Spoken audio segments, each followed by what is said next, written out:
Pada hari ini kita hadir untuk membawa satu isu yang berkaitan dengan pembeli-pembeli lebih kurang dalam 69 pembeli-pembeli unit perumahan yang dianggarkan mereka rugi sekitar 43 juta ringgit. Pembeli-pembeli ini telah membeli satu projek perumahan. Pembelian perumahan ini diikat bersama dengan satu lagi perjanjian yang kedua yang dipanggil GRR, Guarantee Rental Return. Jadi dia beli ini kerana ada skim jaminan terhadap sewaan selama 3 tahun. Lepas 3 tahun, dia ada keuntungan pula. Keuntungan berdasarkan profit sharing. Disebabkan oleh tawaran-tawaran begini, tawaran yang mengatakan bahawa ada pengurusan daripada syarikat yang profesional, maka pembeli-pembeli pun membelilah kediaman ini dengan niat supaya mereka mendapat jaminan sewaan seperti mana yang dijanjikan oleh syarikat berkenaan. Malangnya, janji hanya tinggal janji. Mereka tidak dapat jaminan sewaan seperti mana yang mereka janjikan, menyebabkan mereka akhirnya gagal untuk melunaskan installment bayaran ansuran kepada bank.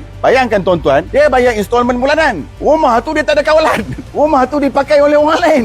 Dia pun tak boleh collect rental, dia pun tak boleh masuk dan tak boleh duduk. Tapi yang pasti installment kena bayar bulan. Di mana keadilannya? Dan mereka tidak ada akses terhadap rekod kewangan. Sama ada betul kesewaan ni dapat dikolek untung atau rugi, tetapi yang pastinya mereka kata tak untung. Sedangkan jaminan itu telah dijamin dari sudut sewaannya. Kita telah membuat aduan di pihak polis telah merujuk kes ini kepada SSM. SSM telah menjalankan siasatan. Seberangan besar pengadu-pengadu telah dipanggil ambil statement. Sehingga hari ini daripada tahun lepas ni, belum ada apa-apa bunyi ataupun kedengaran yang bahawa ada pendakwaan terhadap suspek-suspek. Jadi kita hadir minta pertimbangan daripada Yang Amat Arif Tan Sri Muhammad Dasuki bin Mukhtar, individu yang kita hormati, supaya dapat meneliti representasi yang kami kemukakan ini. Lepas kita menghadiri AGM yang pertama, tapi AGM yang prosedur, dia macam prosedur yang formal saja. Apa yang kita nak bagi tahu developer semua tu, dia langsung tak dengar. I invested in this project was because of the GRR. It was supposed to be quarterly, but ever since the project was completed, the payment has been always delayed and the situation getting worse. Hampir 8 bulan, masih tiada sebarang maklum balas rasmi atau keputusan siasatan yang jelas diberikan kepada pihak kami. Kami dengan hormatnya memohon agar pihak AGC dapat membantu meneliti perkara ini serta mengesa pihak SSM supaya mempercepatkan siasatan yang sewajarnya. Di Malaysia ni ada satu undang-undang nama Akta Skim Kepentingan 2016. Skim ini tidak senang-senang boleh dipromosi. Promosi itu perlu mendapat kebenaran daripada SSM